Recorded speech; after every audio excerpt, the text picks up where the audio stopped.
ਵੱਲ ਵੇਖੇ ਜਦੋਂ ਪਿਆਰ ਨਾ ਸਹੇਲਿਓ ਮੈਂ ਸੰਗ ਜਾਨੀਆਂ। ਮੈਂ ਮੰਗਣੀ ਦੁਆ ਹੁੰਦੀ ਰੱਬ ਕੋਲੋਂ ਉਹਦੇ ਕੋਲੋਂ ਮੰਗ ਜਾਨੀਆਂ।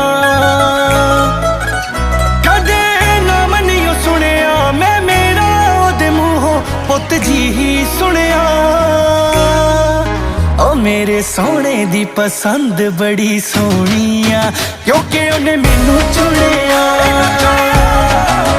ਉਹ ਮੇਰੇ ਸੋਹਣੇ ਦੀ ਪਸੰਦ ਬੜੀ ਸੋਹਣੀ ਆ ਕਿਉਂਕਿ ਉਹਨੇ ਮੈਨੂੰ